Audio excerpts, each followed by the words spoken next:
Estamos iniciando mais um programa Diversidade, uma parceria do Conselho Regional de Psicologia de São Paulo com a TV PUC de São Paulo. As pessoas que moram nas grandes cidades brasileiras têm uma preocupação em comum, a violência urbana. Desta forma, o programa de hoje pretende discutir as causas e as possibilidades de enfrentamento desse problema que, de forma direta ou indireta, atinge milhões de pessoas em todo o país. Atualmente, sofremos tanto com atos reais de violência, como com o medo constante que a sensação de insegurança nos incute.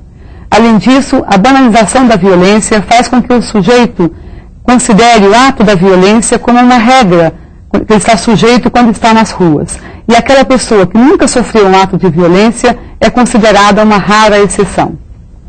Apesar do quadro atual ser crítico e emergencial, as propostas de solução imediatistas não conseguem de fato resolvê-lo.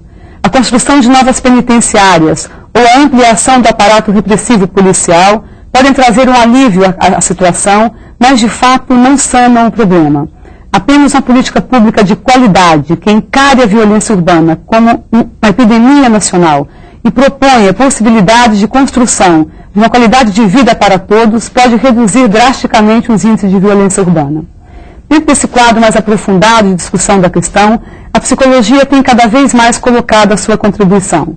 O psicólogo tem participado de forma ativa, tanto atendendo diretamente às vítimas da violência, como produzindo pesquisas e reflexões sobre a questão, ou também ajudando a construir alternativas junto à sociedade civil através das ONGs. Para debater conosco hoje esse tema, nós temos aqui Silvia Lezer, professora de Psicologia da USP e do Conselho Deliberativo do Núcleo de Estudos da Violência da USP. Eliana Passarelli, promotora pública, professora da Faculdade de Direito da PUC de São Paulo. E Paulo Endo, psicólogo, pesquisador do Núcleo de Psicanálise e Sociedade da Pós-Graduação da Psicologia Social da PUC São Paulo e professor convidado do Centro de Referência às Vítimas de Violência do SED Sapiens. Para começar a conversa, Eliana, podia falar um pouquinho para a gente como é que você está vendo essa questão da violência, ela tem aumentado, como é que ela tem se comportado nos últimos tempos? Olha, a violência tem aumentado significativamente, principalmente com relação aos crimes de morte. Então, não é só a lesão corporal, mas com relação a homicídios. Para se ter uma ideia, de 1980 até os dias de hoje, aumentou 265%. Por outro lado, nós temos índices altíssimos também, desde 80 até hoje, com relação ao número de atos praticados que geram a morte, de 6.000 em 1982 para 23.000 em 1999, que são os últimos dados. Então, realmente é uma coisa muito significativa. E óbvio que isso tem razões de ser, como você bem colocou no início do programa, que eu acho que até são outras abordagens que não só jurídica, que nós teremos que ver. E do seu ponto de vista, que aspectos devem ser considerados quando se analisa a questão da violência? Nós consideramos, do ponto de vista do direito, nós consideramos 3 aspectos fundamentais: o político, o social e o econômico. Então, são 3 aspectos que devem ser levados em consideração para o estudo da violência. Sob o ponto de vista social, obviamente, a banalização, a situação, a mídia colocando a coisa de uma forma até ostensiva, né? Do ponto de vista econômico, a crise que o país atravessa, apesar de ter um mito com relação ainda à economia e à violência, e sob o ponto de vista político, a falta de vontade política para se resolver esse problema de vez. Paulo, nessa questão da mídia, como é que você consegue inserir essa reflexão sobre a mídia no contexto da violência urbana? Bom, em relação a essa questão, eu acho várias coisas, né? Mas, sinteticamente, a gente sabe muito claramente hoje como as mídias trabalham, né? As mídias trabalham em função do mercado, em função do seu leitor, em função do seu telespectador. A violência, isso desde muito tempo, talvez desde o seu princípio, ela passou a ser um veículo, né, de troca no mercado, né? E com raríssimas exceções, a mídia tem privilegiado, vamos dizer assim, apresentar uma face da violência que é aquela face que interessa mais ao mercado. E essa face, ela é uma face que busca o impacto emocional, né, que busca o impacto afetivo e de alguma maneira gera a perplexidade. Então, a grande massa de veiculação de temas ou de crimes, etc., sobre a violência, acaba tendo como repercussão, no modo de entender, a perplexidade e um certo emudecimento. Quer dizer, as coisas chegam ao telespectador, por exemplo, algo do tipo, tá aí, é assustador, e em relação a isso eu não posso fazer nada, né? Então, por mais esforços que a gente tem feito nos nossos pequeninos congressos e debates, etc., para perfurar esse bolsão, né? Quer dizer, a gente sabe muito bem que é preciso mudar, vamos dizer assim, o vetor das próprias mídias. Quer dizer, a gente não vai conseguir isso na universidade ou nos debates junto às ONGs. É preciso que a mídia também se comprometa a poder recolocar essa questão de uma outra maneira. Se vê essa questão da sociedade ficar muda com relação à violência, como é que você percebe essa situação?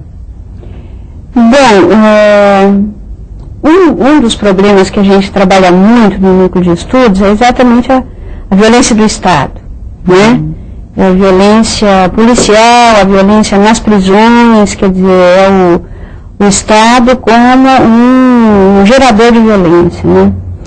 E como isso fica dentro de um espaço mais ou menos restrito, na medida em que as pessoas consideram que defender ou expor essa luta pelos direitos humanos, quer do pobre, quer do rico, quer do preso, quer do solto, é alguma coisa problemática. Então eu acho que a mídia, ela impede, de certa maneira, não impede, mas ela não propicia uma discussão que seja uma discussão da sociedade, que a sociedade se mobilize para discutir essa questão da violência sem estar presa aos estereótipos veiculados pela mídia, não é?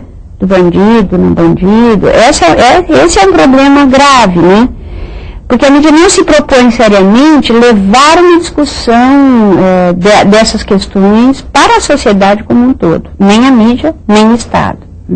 Nessa situação, na verdade, quase que de um impedimento da discussão de fato mais aprofundada na sociedade, como é que fica o acesso à justiça para a população em geral? Olha, o acesso à justiça é muito restrito. Essa é uma grande verdade. Não por culpa do Poder Judiciário, mas sim por culpa do próprio Estado. Quando nós falamos em periferia, o acesso à justiça é quase ou praticamente nulo. Atualmente nós temos dois juizados itinerantes, onde os juízes vão a locais mais longínquos e acaba propiciando, inclusive, a emissão de documentos básicos, como certidão de casamento, certidão de nascimento, coisas assim. E isso aqui em São Paulo. Se a gente for tomar outros estados, nem isso se tem como regra. E para nós é uma experiência nova, mas a violência acaba sendo gerada porque as pessoas não têm esse acesso à justiça e acabam fazendo justiça com as próprias mãos.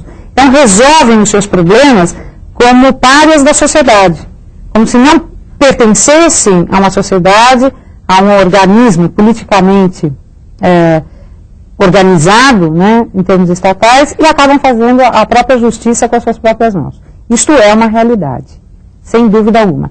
Ficam abandonados, não pelo Poder Judiciário, repito, mas pelo acesso à justiça, ficam abandonados pelo poder público, que é o Estado, que não lhes dá acesso, né, desde a saúde, a educação, que dirá aos seus direitos que são tão básicos, né, tão comezinhos nos dias de hoje. E a gente está falando da violência urbana e a gente sabe que ela acontece de forma diferente em diferentes locais, em diferentes cidades, em diferentes bolsões da cidade. Quem são as vítimas da violência preferenciais, Paulo? Olha, eu acho que a gente pode dizer, grosseiramente falando, que as vítimas preferenciais são os pobres e os miseráveis. E localmente estão localizados na periferia, né? Como a Eliana estava comentando. Acho que existe talvez fazendo um comentário sobre o que a Eliana estava dizendo um pouco, o Estado ele é sempre muito tímido em relação, ele sabe onde está a violência, né? Ele sabe exatamente onde ela se localiza, conhece muitos dos determinantes da violência, mas ele é frequentemente muito tímido para tomar qualquer tipo de atitude um pouco mais drástica em relação a isso. Mesmo nos lugares... interrompendo, você é bonzinho quando fala que ele é tímido. Eu diria que ele é inoperante, né? E falta essa vontade. Hesitante, inoperante, e na verdade se coloca num lugar de impotência, o que não é verdade, né? E mesmo quando ele vai, né, para os lugares, quer dizer, quando ele lança a mão, né, do poder e do recurso que o Estado tem para poder, de alguma forma, incentivar algum tipo de providência nessas periferias, isso só depois de muita mobilização da sociedade civil organizada, né? Então, o que a gente tem enquanto Estado brasileiro, Estado democrático de direito, entre aspas, brasileiro, é uma total ausência, né, inclusive nessa discussão, né? Quer dizer, nem se presentificar essa discussão, trazê-los para a discussão já é uma coisa muito complicada, né? Eu posso falar? Existem um elemento que eu conheci, que são os centros de integração da cidadania. Eles são centros, eu conheci um deles que fica na Zona Leste. Na cidade de São Paulo. É um lugar onde tem 450 mil habitantes. Quer dizer, uma cidade grande, né? Esse centro de integração da cidadania, ele tem um pouco esse aspecto que a Eliana falou do juiz itinerante, só que ele é um lugar fixo, e onde as pessoas podem tirar documentos, existe um juiz, Sim. existe alguns elementos para eliminar essas pequenas tensões, que são tensões que às vezes podem gerar grandes problemas. Então, brigas de família, brigas entre vizinhos, coisas desse tipo, o juiz trabalha ali, existe um promotor, um cartório onde você tira a certidão e tudo isso. É muito interessante porque é um lugar que a população preza muito. Então é um lugar sempre muito limpinho, muito arrumado. Nós fomos visitá-lo e o que seria interessante é que o Estado reproduzisse esses centros de uma maneira mais consistente, né? Porque esse acesso à justiça, como diz um grande jurista, ele diz, não, acesso que o pobre tem à justiça, ele começa a justiça pela polícia. O primeiro acesso que ele tem à justiça é a polícia. É quando ele tem algum problema e a polícia cai em cima. Então, é muito difícil mesmo o acesso à justiça. Né? Mas, Silvia, falando em polícia, o trabalho do policial, dentro de uma delegacia de polícia, também é extremamente social.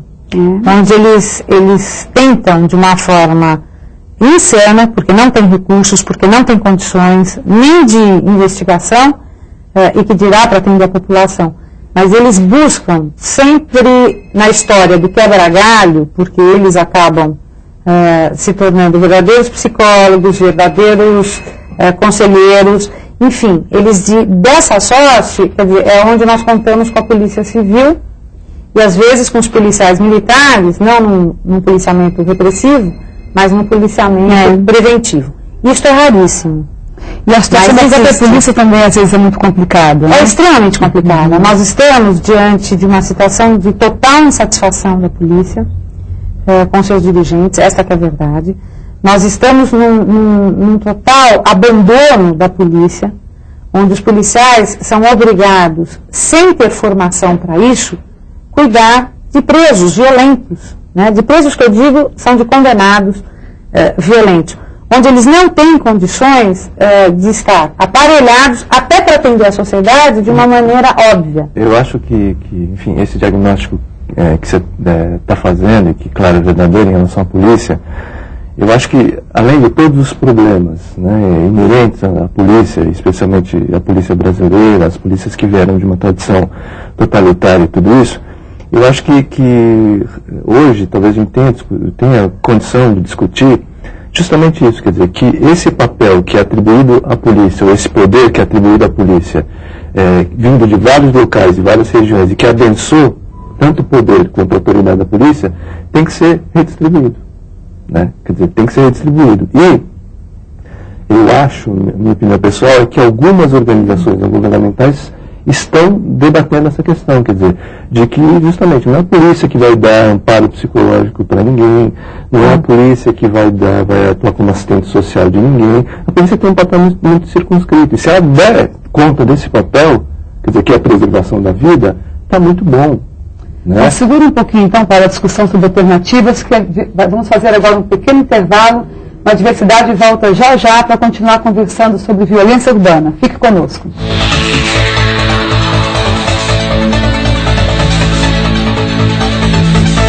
Adolescente infrator merece cadeia ou educação? Eles são realmente a causa maior da violência no Brasil? Prender adolescentes não é apenas levantar uma cortina de fumaça sobre as causas sociais da criminalidade? O infrator deve ser responsabilizado pelos atos, mas respeitando sua condição de pessoa em desenvolvimento. Cadeia é escola de violência. Diga não ao rebaixamento da maioridade penal.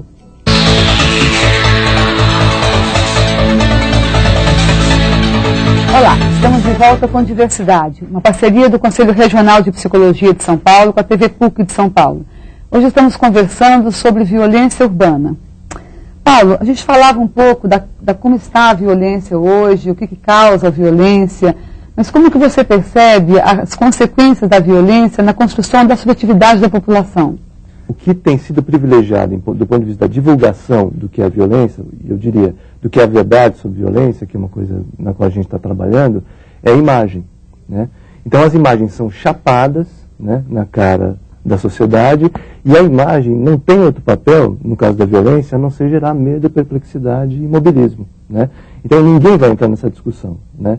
Raramente alguém vai poder entrar nessa discussão. Um colega meu argentino, de esquerda, enfim, que veio logo após o governo Alfonsín, comentava que quando houve a abertura dos porões da ditadura na Argentina, que é uma coisa que eu queria ligar com essa discussão, houve um chapamento de todas aquelas imagens que estavam escondidas, estavam sonegadas da população.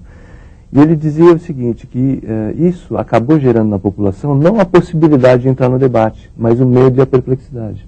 Gerou emudecimento na população. Então o cara via na televisão falar sobre a ditadura e as imagens expostas com uma profusão muito grande, ele mudava de canal, zapeava. Né? Agora, Silva, esse impacto acontece de forma particular naquelas populações mais sujeitas à violência. Como é que você percebe? Certeza. Eu acho que existem vítimas que elas são vítimas, eu diria, até naturais da violência. Né? Se você penetra num bairro, numa favela, ali a violência ela está, não que as pessoas sejam violentas, mas elas estão vivendo uma situação de violência. Quer dizer, alguém que mora aqui dividido por um tabique do outro, isso é uma situação de violência. Eu estive numa favela outro dia em que o esgoto corre a céu aberto, é um riacho, os barracos ficam em cima do esgoto, são mínimos, e quando chove aquilo tudo sobe. Isso é uma situação de violência. Então, eu diria, essa população não tem recursos. Eles não teriam como discutir essa violência, a não ser neste caso. Como é que você começa por combater a violência? Eu acho que você tem que começar a combater quando você começa a falar das condições de vida das pessoas. Isso não é um problema de desemprego, gente, não é a globalização. O Brasil vive isso, é uma situação crônica da sua população, uma população marginalizada em relação ao trabalho. Então, que sobrevive com restos, né? Restos. Nós temos uma cooperativa no lixão da Praia Grande. O que é pessoas que moravam dentro do lixão. Chegavam os caminhões de tudo que resto de supermercado e as pessoas disputavam aquilo, assim, violentamente, entende? Isso é uma violência, né? Eu não quero dizer que isto é a explicação, mas de alguma maneira, se a sociedade não voltar os seus olhos, e não olhos preconceituosos ou atemorizados, como ele está bem dizendo, o olho atemorizado não enxerga, né? Acho que é um pouco isso, entende? Esta é uma questão séria que precisa ser debatida. E nessa discussão, né, é complexa a situação, é complexo o entendimento, e tentando não ficarmos imobilizados na discussão da violência urbana, como é que você percebe a construção de intervenções possíveis nesse cenário? Né? Olha, bom, a gente tem que partir do princípio, e aí não é fazer qualquer apologia, que basicamente é educação. Qual é a população educada neste país, que consegue chegar ao nível médio de educação. É ridículo. Nível universitário, 0,09% da população chega a uma universidade. Então, o primeiro ponto, quer dizer, é que as pessoas, né, consigam ter acesso a essa educação, que é o mínimo que a gente espera de um governante. Por outro lado, com relação à mídia, como bem colocou Paulo, quer dizer, nós ficamos emudecidos, quer dizer, eu não fico emudecida, mas eu sou uma pequena parcela da população e diminuta ainda de acordo com o poder público que eu exerço. Eu sou um milímetro. Mas é colocar isso de forma muito clara para o poder público, para que ele não veja esta imagem e se sinta fortalecido a esse tipo de coisa. Porque é pior de tudo, né, Paulo? Quando a gente mostra essas imagens, quando a gente mostra essa violência toda, os nossos governantes ficam de braços cruzados. Absolutamente de braços cruzados. Então nós somos obrigados a criar as ONGs, nós somos obrigados a nos mobilizar, não que isso seja incorreto, eu também acho correto, porque a população tem que participar de qualquer forma para solucionar todos os problemas. É muito fácil também dizer, o Estado que se dane, o Estado é problema do Estado, não é problema meu. Né? Mas, de algum modo, também eu acho que o Estado não pode direcionar verbas e mais verbas para programas absolutamente ridículos e insonsos. Dou um exemplo. A questão de um ano atrás, todo mundo tinha o programa nacional contra a violência, enfim, não sei que nome se deu aquilo. Que uma das metas, o que era? A iluminação pública. Quando não fizeram qualquer tipo, né, de projeção do que iria acontecer conosco um ano após.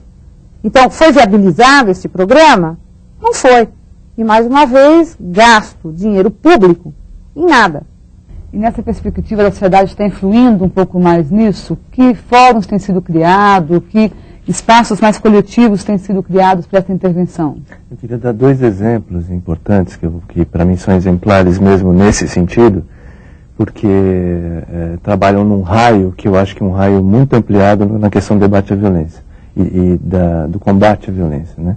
Um deles é o Fórum em Defesa da Vida, que é um fórum localizado na região do Jardim Ângela, e que, bom, eles têm uma gama muito grande de atividades de combate direto à violência, mas eu queria... Jardim Ângela, um bairro de São Paulo, na periferia da Zona Sul, que foi considerado, alguns anos atrás, uma das regiões mais violentas do mundo. Né?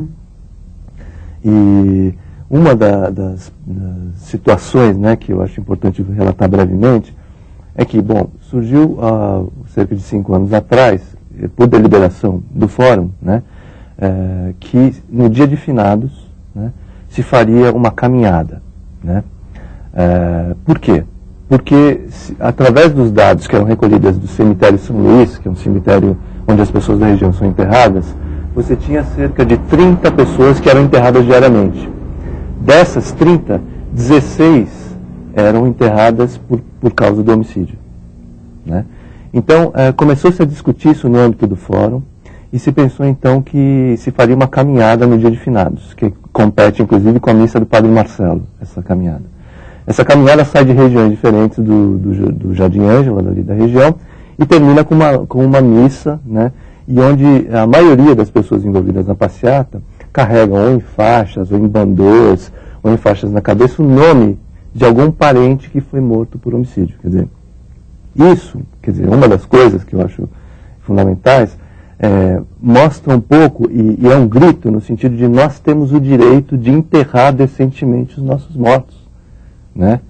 Fora isso, eu acho que falta uma infinidade de ações junto ao governo federal, junto à Secretaria da Segurança, são interlocutores do fórum o tempo inteiro. É um fórum que reúne entidades. Que reúne entidades, mais de 200 entidades, e que, não que isso tenha sido uma estratégia deliberada, mas que trabalha, meio sem querer, entre aspas, num raio de ação que eu acho que é o raio de ação onde se deve trabalhar com a questão da violência.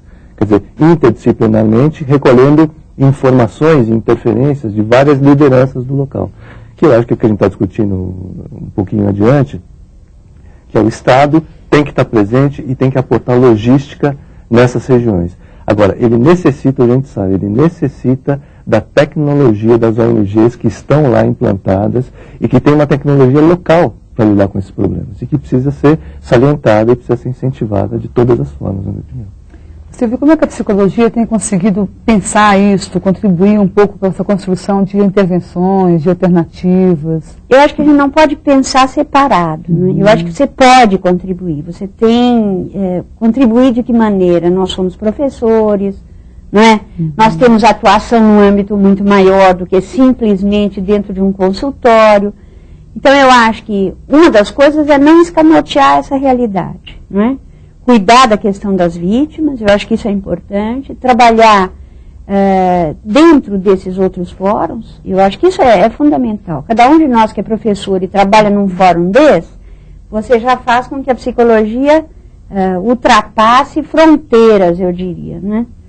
E trabalhar junto, entende, Lumina? Eu acho assim, quer dizer, não adianta a psicologia trabalhar sozinha. Quando você vai nessas regiões, você fala Jardim Ângela, dá a impressão que é um bairrozinho, aquilo é uma imensidão, é enorme, com uma enorme variedade de bairros, né?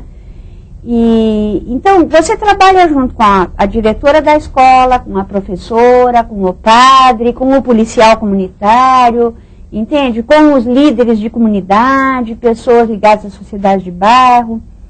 Eu acho que é nesse sentido que a psicologia tem que trabalhar, ela tem que abrir esse espaço, que é o espaço de trabalhar a subjetividade. Gente, o que é o medo?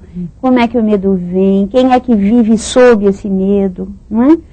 Mas trabalhá-la em fóruns quanto mais amplos possíveis. Né? Quer dizer, ou no fórum da comunidade, no fórum da escola, da universidade. Bom, diversidade vai ficando por aqui.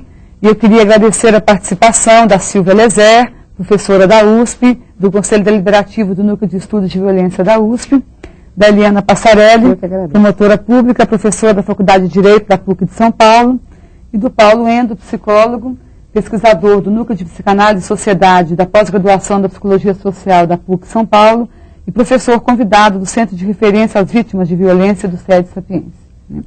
Espero vocês em julho, quando voltaremos com mais um programa de diversidade discutindo a educação inclusiva. Fique conosco.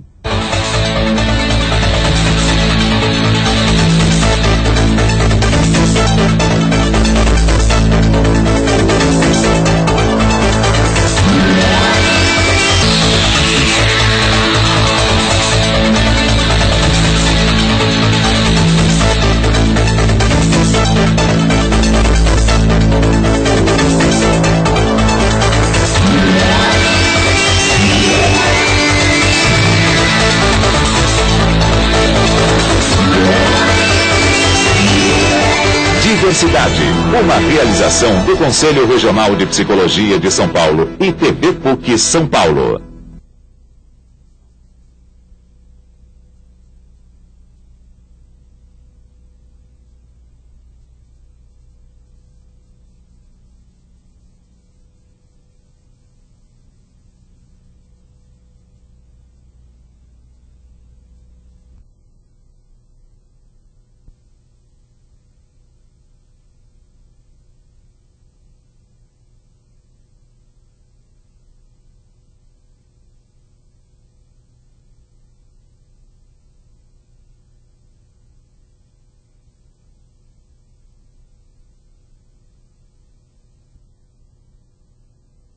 Muito difícil. Eu não sei se a psicologia, como eu conheci esse fórum, estive lá em reuniões na paróquia, inclusive os padres, e você tem toda uma movimentação.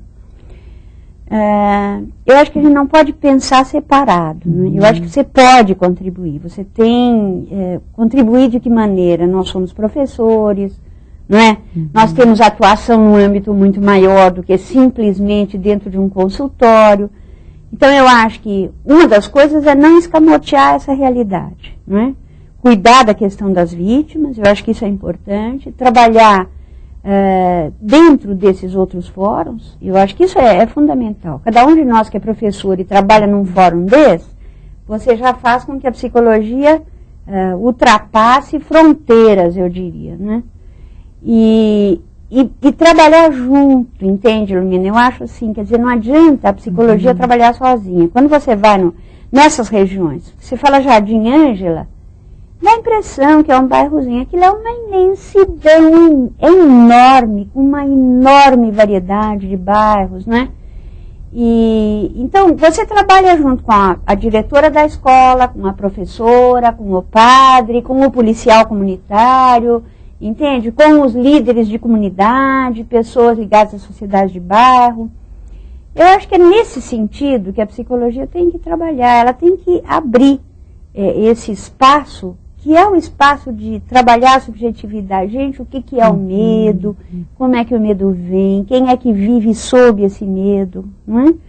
Mas trabalhá-la em fóruns quanto mais amplos possíveis. Né? Quer dizer, ou no fórum da comunidade, no fórum da escola, da universidade. Claro. É só uma coisa que eu acho que existe, a psicologia ela tem uma série de estratégias, né? Quer dizer, as nossas teorias libertaram uma série de estratégias importantes. Essas estratégias têm que permitir ao psicólogo agir desde o ponto de vista de um processo orgânico, né, e coletivo em ação, quer dizer, uma subjetividade que está em ação e que é uma subjetividade que responde àquilo que imediatamente ela precisa resolver, vamos dizer assim. O sujeito precisa resolver aquilo urgentemente. Como também, independente de ser periferia ou não, é importante e às vezes é necessário uma atenção muito singular a determinadas vítimas da violência, que precisa de uma atenção extremamente singular aos moldes de um consultório, talvez. Então a gente dispõe de uma série de tecnologias, a gente tem que saber, e a gente tem de alguma maneira autoridade para poder discutir elas em cada caso. E do ponto de vista do aparato legal que a gente tem, você acha que tem mudanças importantes que deveriam ser feitas para nos ajudar a enfrentar essa questão? Muitas. Eu acho que a política não, eu acho que a legislação penal tem que parar de ser amadora em certos casos. Rapidamente, nós temos aí uma lei de porte de arma, que não sei que fim levou, para ser sincera. Por outro lado, nós temos o fato de dizermos assim, agora nós temos o crime do porte de arma. Só que, de outro lado, né, você tem o indivíduo que não é processado pelo porte de arma, porque apesar de ser crime, criou-se uma outra lei que o beneficia, que é uma lei que tem o número 9.099, que o beneficia assim, a gente suspende o processo contra você e aquele crime não aconteceu. Então nós brincamos, na verdade, com relação a essa impunidade, a esta colocação de limites para o criminoso, porque ele tem certeza que ele pode continuar delinquindo, que nada vai acontecer. Eu acho que isso, do ponto de vista jurídico, quer dizer, os grandes juristas, os juristas renomados desse país, já têm essa consciência, né, que a finalidade da pena neste país não está sendo cumprida. Não há a certeza para o criminoso que ele vai cumprir a pena. Com isso, eu quero deixar muito claro o seguinte, não significa piorar penas, não significa deixar penas mais severas, é simplesmente cumprir já as penas que estão aí. É ter certeza do cumprimento. Isso já seria de uma grande coisa. Outra saída, que não interessa a muitos, é exatamente tirar esta morosidade, né, do processo crime. Além da certeza do cumprimento da pena, ele vai ter a oportunidade de ver uma justiça rápida com relação àquele caso, que é o que não acontece. Por quê? Nós temos um Código de Processo Penal de 1941 que promove uma série de recursos, e é óbvio, o criminoso que tem um bom advogado tem muito mais expediente com relação a todos os recursos, né? Porque, obviamente, estuda melhor, tem condições de apreciar melhor o caso, e nós demoramos 10 anos para conseguir fazer com que aquele indivíduo seja punido. Isso, em termos de prevenção para a sociedade, é péssimo, porque a sociedade tem a ideia de que nada foi feito, e que a pena não foi cumprida, e que jamais o será. Na prática é impunidade. É impunidade. Não, sem dúvida que é impunidade, mas quando chega a punição, que também vai ser cumprida brandamente, muito brandamente, quer dizer, a população já não se lembra mais daquele caso, já não se lembra mais qual foi a punição, e para ela não existe o efeito preventivo, né, com relação ao criminoso em potencial. Bom, Diversidade vai ficando por aqui, e eu queria agradecer a participação da Silvia Lezer, professora da USP, do Conselho Deliberativo do Núcleo de Estudos de Violência da USP, da Eliana Passarelli, promotora pública, professora da Faculdade de Direito da PUC de São Paulo, e do Paulo Endo, psicólogo, pesquisador do Núcleo de Psicanálise e Sociedade da pós-graduação da Psicologia Social da PUC São Paulo e professor convidado do Centro de Referência às Vítimas de Violência do SED Sapiência. Espero vocês em julho, quando voltaremos com mais um programa de diversidade discutindo a educação inclusiva. Fique conosco. Muito bom.